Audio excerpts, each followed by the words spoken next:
out on the field. The pride of the Southland band crisply marches into the Giant T. The rear, the roar of 97,000 fans rises with each rhythmic step. In the background, George Beatsis is singing Fight, Vols, Fight. The orange and white Shakers flood the air. The Volunteers are ready at the north end of the football field to burst through the gate. They're coming now, racing onto the field through the Giant T. In that magic moment that says, wherever you are, it's football time in Tennessee.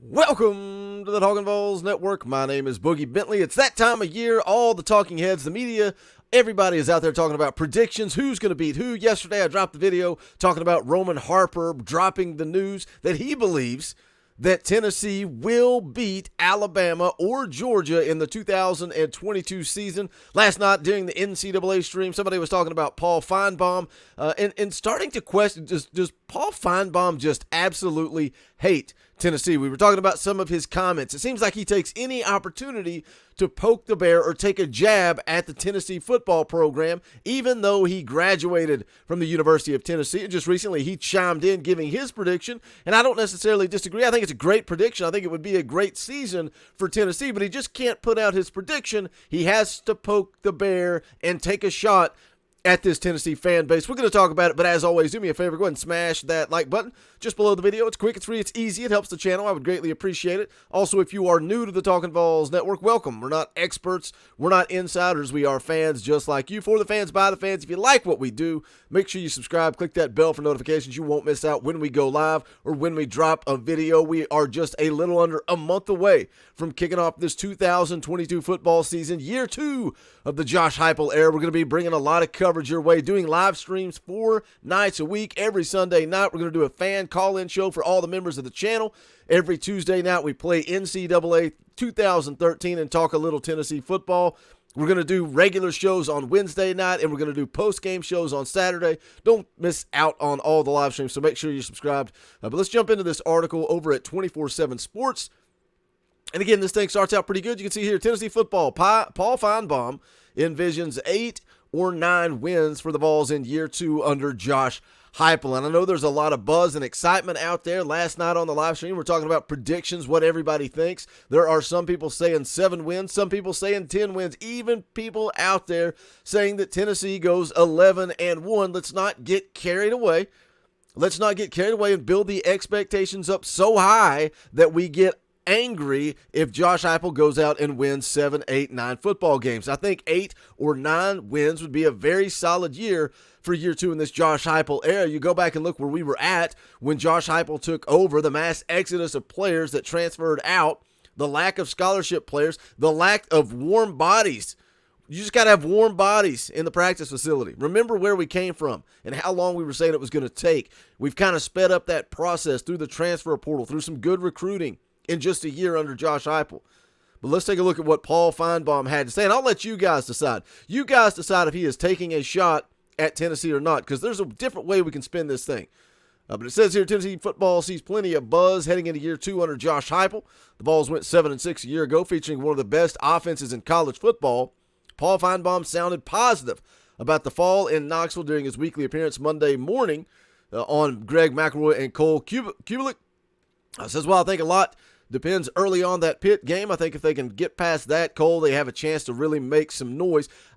Everybody's worried about that Pitt game. I just don't see it. I just don't see it. I know they've got some guys returning on defense, but it is very difficult to replace an NFL quarterback in Pickett. He's off to the NFL. And then also your number 1 wide receiver, the Biletnikoff Trophy winner, also hit the transfer portal. That is a lot of production to replace in that Pitt game. We also go back to last year. Look how it played out. If Hendon Hooker starts from jump, I think Tennessee wins that game.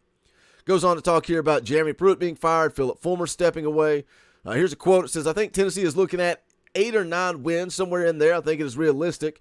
I say that because you have to start the season with 2 losses, and that's Alabama and Georgia. It's really how they navigate those other tweener games is whether they get to 8 or 9 or get stuck in that 7, 8 range. And again, when we talk about expectations, what this Tennessee football team should do, we got to be calm. We got to be patient. And we were talking about it last night. I think it depends on how those losses play out. Is Tennessee competitive? Is it poor coaching? Is it poor clock management? What leads to those losses that will, be whether or not you question, can Josh Heupel get it done at Tennessee? Go back to the Georgia State loss and Jeremy Pruitt. That's a gigantic red flag. I'll never forget on the post-game show, Vols JP comes on and he says, Jeremy Pruitt will never get it done in the SEC period after losing to Georgia State. Now, he got on a little hot streak there towards the end, won, I think, 7 games in a row, starting to get a little bit of excitement, and then completely implodes during the COVID year, and the rest is history. But we got to realize where Josh Heupel's at. If they win 7, am I ready to fire Josh Heupel? No, but I want to see how this season plays out. Goes on to say the Vols could have won another 2 or 3 games a season ago, McElroy alluded to. He asked Finebaum how fans would feel if they won 7 or 8, knowing that year 1 had the potential to bring some more victories.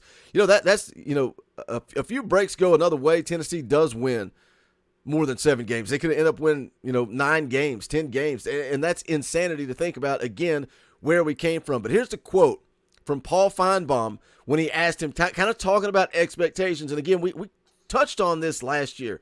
Going into that Ole Miss game, the excitement, the energy, everybody on Rocky Top was fired up, and all of a sudden expectations start to shift, even though we've got the same roster. We've got the same players missing. We've got the same lack of scholarship players. All of a sudden we move the goalpost. We expect more because Josh Heupel is getting more out of this football team, and that's kind of what McElroy is saying here. And here's a quote from Paul Finebaum. Is he taking a shot at Tennessee? Says, Greg, I think Tennessee fans have gone back to where they were many, many years ago. He says they remind me a little bit of Alabama fans about 15 or 20 years ago. That's no matter how bad things were, they were still among the most optimistic fans in the country. That sounds good. I like that. But then he goes on, because they feel like they belong at the cool kids table, in spite of their record, in spite of anything. I think they really believe that even if that happens, I think they still have faith in this program right now. No one has the honeymoon forever, but I think Josh Heupel probably has another year built into the cake here. Talking about the cool kids table, we feel like we belong. That's what is so great about this Tennessee fan base. Look at different programs around the country. If they had been through the slump that Tennessee has been through over the last 20 years, they're checking out. They're not going to fill their stadiums. It's going to be empty on Saturday. Look at Vanderbilt. An absolute embarrassment. Looks like a high school stadium. Nobody there. Tennessee fans always show up. They always show out. And even if attendance drops just a little bit, as soon as a little spark starts to show, this fan base shows up. They show out. But I feel like Paul Finebaum can't give a compliment without giving a backhanded compliment. He's got to follow that up, saying that we think we belong at the cool kids table. Well, guess what, Paul? We do belong at the cool kids table. We are one of the best programs in the country. Period, hands down. Yeah, it's been a rough 20 years, and maybe that's it. I'm sorry I'm not 20. I've experienced a little bit more football than the last 20 years, and so are you, Paul. Is he taking a shot? Is Paul Finebaum taking a shot? It's a backhanded compliment. No matter how bad things get, they were still one of the most optimistic fan bases in the country, but then he's got to follow it up because they feel like they belong at the cool kids table. Article wraps up here. Finebaum highlighted the game at Pitt, but also circled another one on the schedule, September 24th against Florida. Finebaum says, now this will be repeated many, many, many times between now and September. I feel like we say it every single video, every single live stream. Tennessee has to beat Florida. That's the one thing that you have to worry about. Is Florida better than we think they are? And if somehow that game goes Florida's way early in the season, that will be a sign that maybe things aren't as good. But I'm confident Tennessee will win that game.